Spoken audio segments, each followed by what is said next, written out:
안녕하세요. 저는 결혼 7년 차 36살 여성입니다. 주변에서는 일과 사랑을 모두 잡은 슈퍼우먼이라고들 합니다. 하지만 완벽한 저에게도 삶의 복병이 있었는데 바로 시어머니였습니다. 아무리 내가 잘해도 어려운 게 인간관계, 고부관계라더니 언제나 자신만만하게 살던 제게도 쉬운 일은 아니었습니다. 특히 1년 전에 있었던 시누이의 결혼은 저에게 시댁과의 결투장을 받은 격이었죠. 저와 시어머니의 이야기 들어보실래요? 저는 일남 일녀 중 첫째로 태어나서 건축학과 교수직을 하고 계시는 부모님 밑에서 자랐습니다. 외가는 대대로 교육자 집안이고 친가는 만소권이라는 타이틀이 붙은 유복한 집안이었어요. 부모님은 두 분 다 건축학도로 프랑스 유학 중에 만나 사랑에 빠지셨대요. 아버지는 늘 저와 동생에게 말씀하시길 평생의 동반자를 만나려면 길 위에서 만나는 거다라고 하셨죠. 어릴 때는 그 말이 무슨 뜻인지 알 수 없어서 길 가다가 만나라는 건가? 엉뚱한 생각도 많이 했어요. 지금 와서 생각해보면 내가 인생을 걸어가는 방향성 안에서 가치관이 비슷한 사람과 만나야 한다는 정도로 해석이 되네요.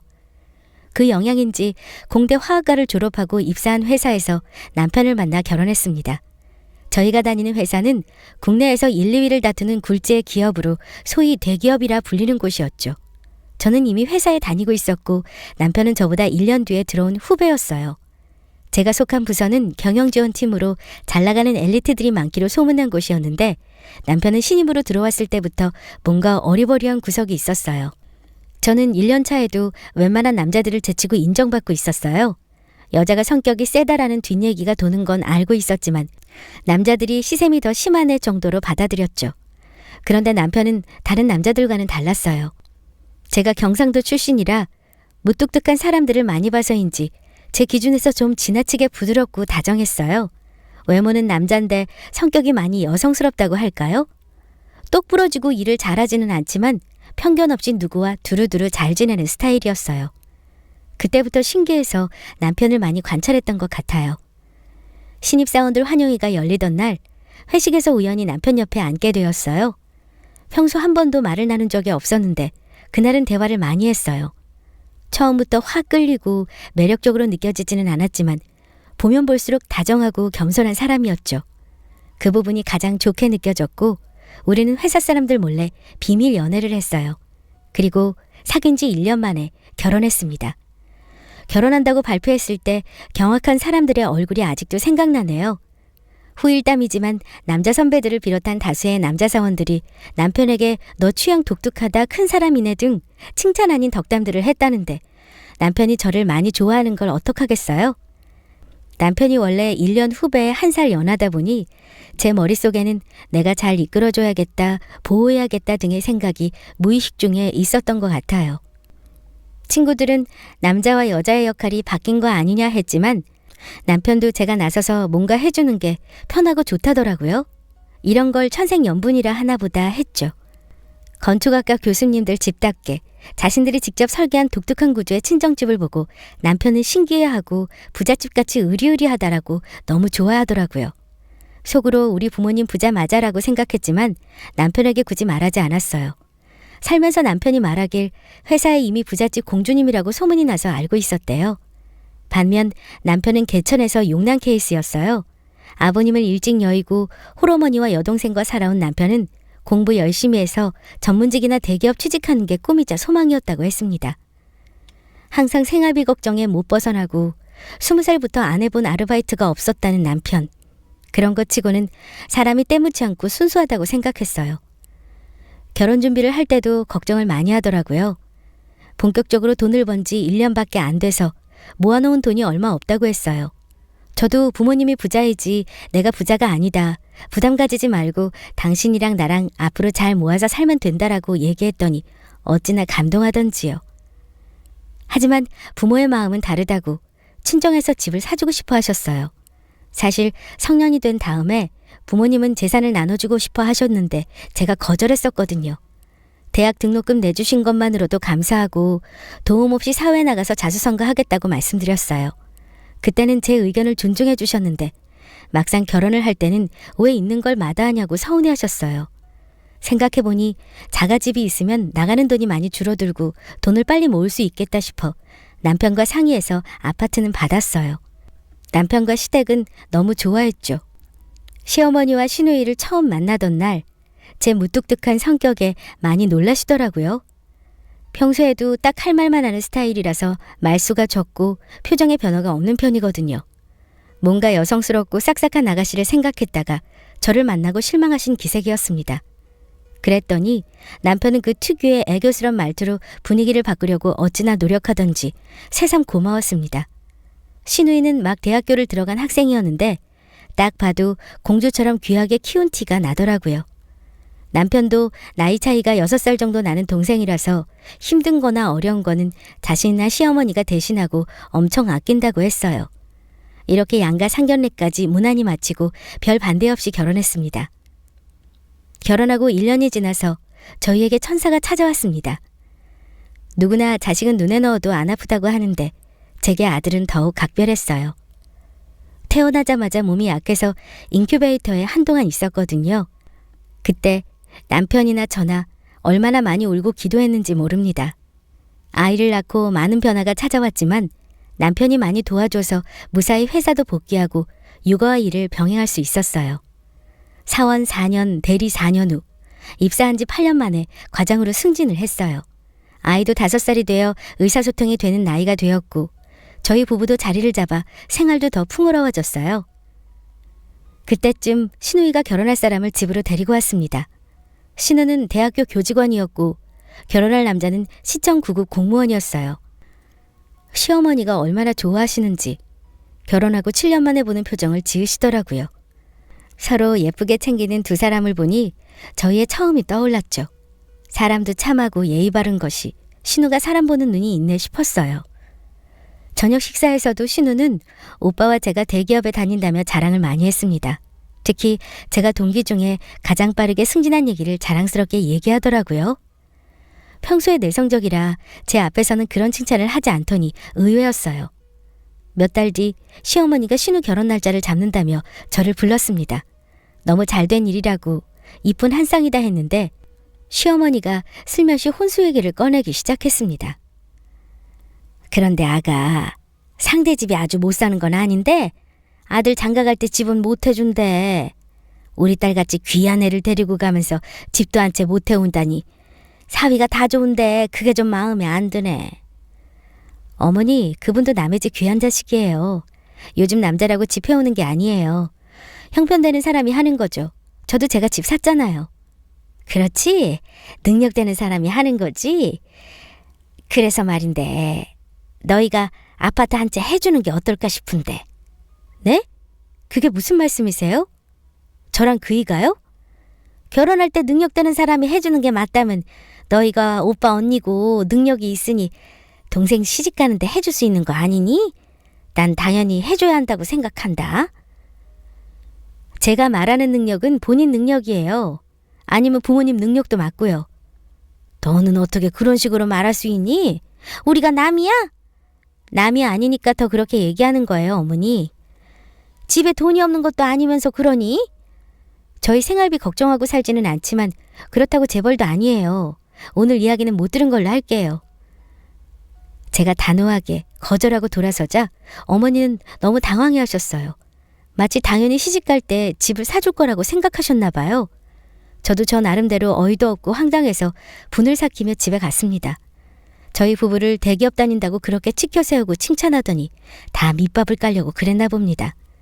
그날 저녁 남편을 유심히 관찰을 했는데 눈치가 아직 시어머니와 신우 혼수 문제를 의논한 것처럼 보이지는 않았습니다.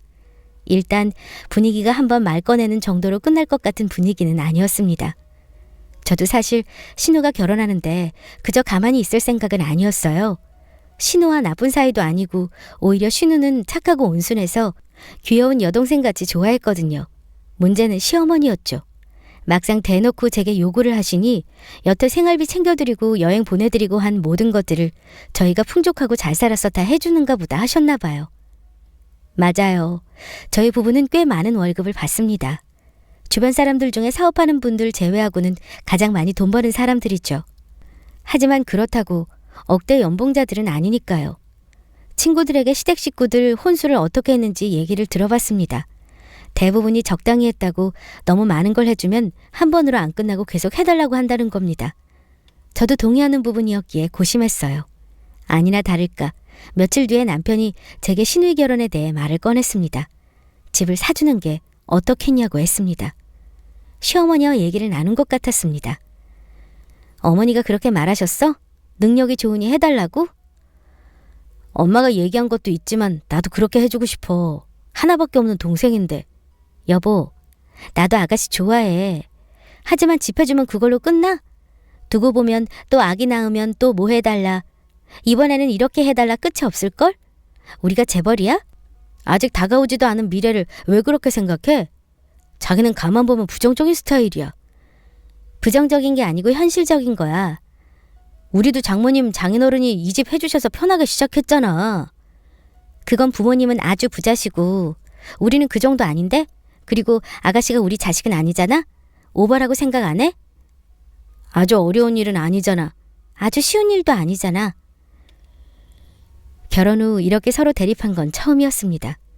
웬만한 부분에서 맞춰주는 남편이었는데 사랑하는 동생 일이니까 물러날 생각을 하지 않았어요. 결혼을 하기 전까지 계속 이 문제가 거론될 것 같았습니다. 하지만 저도 물러날 수 없었어요. 시어머니가 이렇게 요구한 방식도 싫었고 아파트 한 채면 최소 억대인데 실제적으로 저희 부부가 감당하기에는 무리하는 느낌이 있었어요.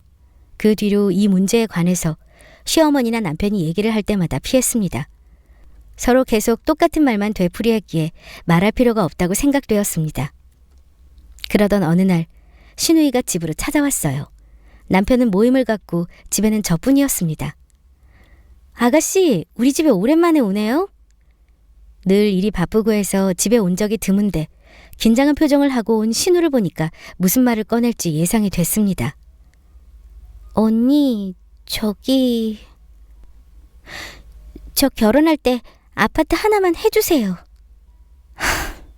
아가씨, 오해 말고 들어요. 아파트가 마트에서 물건 사는 게 아니잖아요? 좀 벅차요.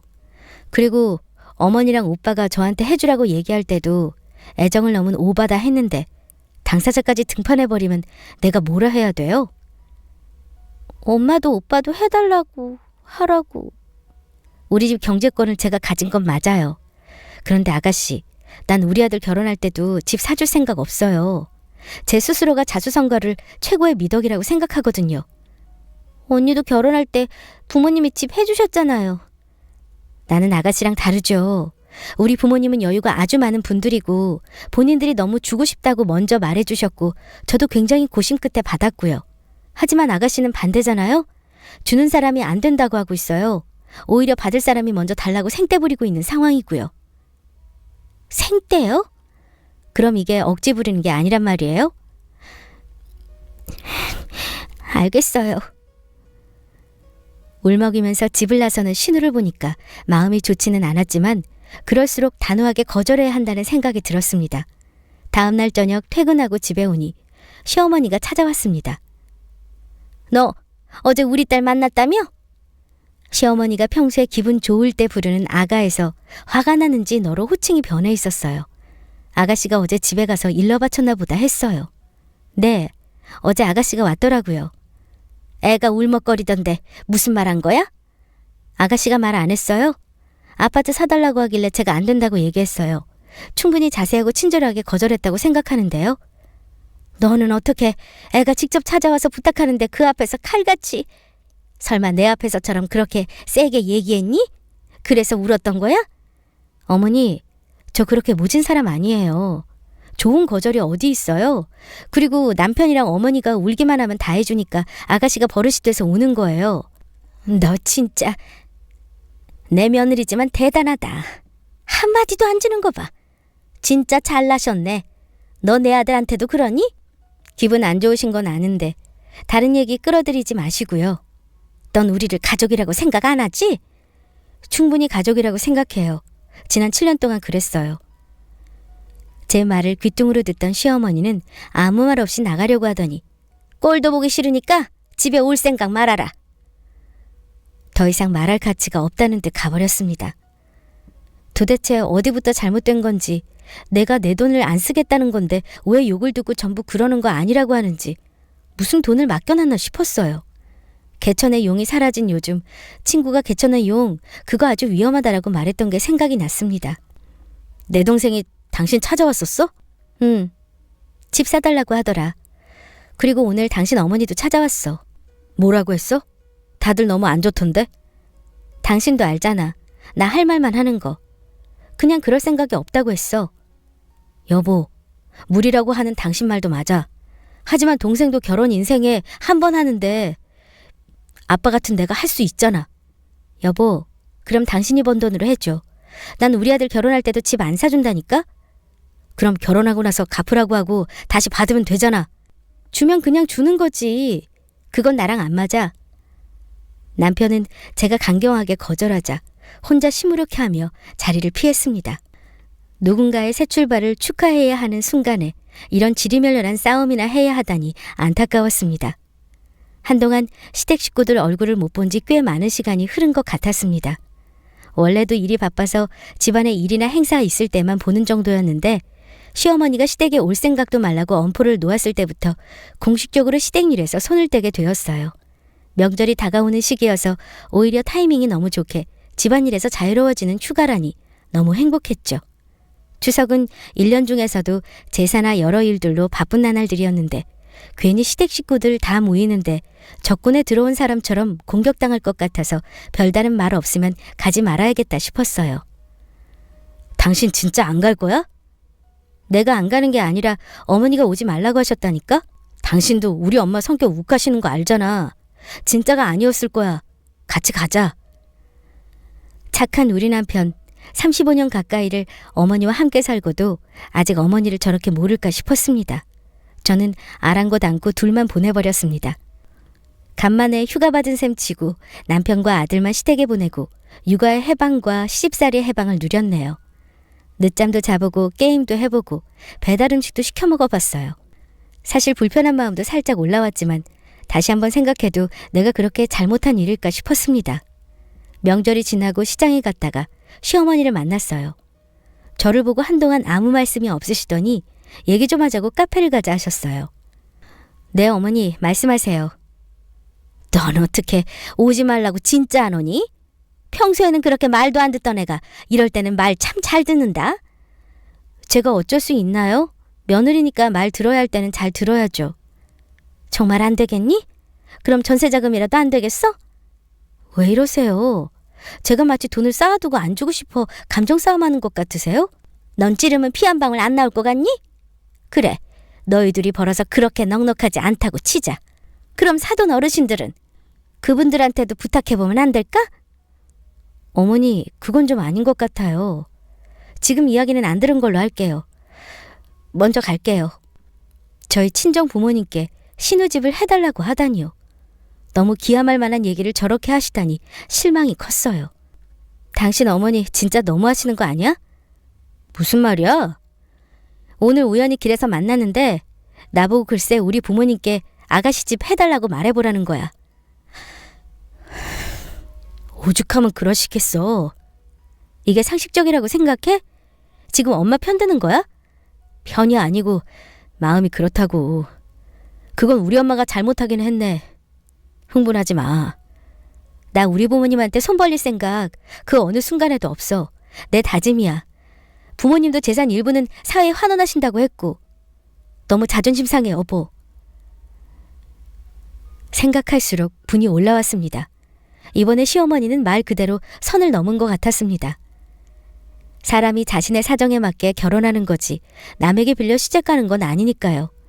끝나지 않을 설득과 땡깡에 지친 저는 안 되겠다 싶어 남편에게 말했습니다. 여보, 나 어머니 용돈 이제부터 150만 원 드리던 거 100만 원 보낼게. 어? 갑자기 왜? 아까 그런 말해서 마음 상했어? 아니야. 원래 자기가 100만 원 하자고 했는데 내가 적다고 50만 원 더 드린 거잖아. 자기 말이 맞는 것 같아서. 그래? 사실 이번에 우리 아들 유치원 들어가고 이것저것 돈 많이 들었잖아. 그리고 말은 안 했지만 아가씨 결혼할 때 현금이랑 혼수해줄까 생각하고 있었어. 아, 그랬구나. 그럼 그럴까? 동생 결혼 챙겨주려고 했구나? 그럼 당연하지. 내가 아가씨 귀여워하잖아. 자기네 식구들 다 귀여워. 그게 무슨 말이야. 당신은 보면 가끔 엉뚱해. 자기 웃었네. 간만에 웃는 거 보니까 좋다. 내가 요새 동생 결혼 준비 때문에 스트레스 많이 받았나 봐. 우리 여보 섭섭했구나. 나 시집 와서 이런 적 한 번도 없었잖아. 이번에도 믿어줘서 고마워. 순하고 맘 여린 우리 남편은 이번에도 제 의견을 결국 따라줬습니다. 많이 섭섭했었나 봐요. 매달 1일마다 어머니 용돈을 드리는데 이번에는 예전보다 3분의 1을 줄여서 이체했습니다. 반응은 즉각적이었습니다. 일을 하는 중이라 전화를 못 받았더니 그날 저녁에 집으로 찾아오셨습니다. 오늘 은행에 무슨 오류 있었나 봐? 네? 그게 무슨 말이세요? 아니 용돈이 덜 들어와서. 안 그래도 그이랑 상의했는데 앞으로 용돈 100만 원 보내려고요. 그게 무슨 말이니? 100만 원이라니. 이번에 어머니 손주 유치원도 들어갔고요. 아가씨 결혼하는데 저희도 혼수 도와야죠. 돈 들어갈 때가 앞으로 너무 많을 것 같아서요. 너 지금 나한테 복수하는 거니? 복수라뇨. 그게 무슨 말이세요? 어머니 아들이 원래 100만 원 용돈 드리자 했는데 제가 적다고 여태 150만 원 보낸 거였어요. 그 말이 진짜니? 너가 더 보낸 거였어? 네. 아무리 혼자 계셔도 한 집 살림인데 그런데 이제 100만 원 보내야 할 것 같아요. 아가, 그래도 이렇게 갑자기 줄이는 건 너무한 것 같은데? 어머니가 아가씨 결혼에 대해 얘기하시기 전에 챙기려고 했어요. 저도 아가씨 좋아하고 아껴요. 그렇구나. 그래도 용돈을 줄이는 건 아닌 것 같은데? 어머니 이해해 주세요. 제가 좀 시간이 지나면 생각해 볼게요. 제가 두 손을 잡고 설득하자 어머니는 어쩔 수 없다고 생각하셨나 봐요. 어깨가 축 처져서 돌아가시는 게 마음이 좋지 않았지만 이로써 신우 결혼 문제는 일단락되었습니다. 그 후로 어머니는 저에게 엄청 잘해주셨어요. 큰 소리나 잔소리를 하시거나 하는 부분이 없어졌고 저를 보면 유난히 더 친절해주셨어요. 종국에는 남편보다 제 편을 많이 들어주셨어요. 아마도 집안의 경제권을 쥐고 있는 남편이 오롯이 제 말을 따르는 걸 이번 기회에 확실히 알게 되신 것 같아요. 신우 결혼 문제로 7년 만에 시댁과 갈등 아닌 갈등이 있었는데 그래도 다행히 저를 믿어준 남편 덕분에 잘 풀어나간 것 같아요. 오히려 이 일을 계기로 시어머니와 사이가 더 좋아졌고 저에 대해 다시 보신 것 같더라고요. 시어머니는 며느리 하기 나름인 것 같아요. 돈을 잘 다루는 사람은 버는 자랑을 하지 않고 쓰는 자랑한다는 말을 저는 신뢰합니다. 그래서 시댁에서 서운함을 호소하고 저를 욕했을지라도 결국 잘한 선택이라고 생각합니다. 누구나 인간관계가 힘들 때가 있고 특히 결혼한 사람은 고부관계가 힘들 때가 반드시 옵니다. 자신의 소신이 정말 옳다고 생각한다면 밀고 나가세요. 제 얘기 들어주셔서 감사하고 모두 좋은 일 가득하시길 바랍니다.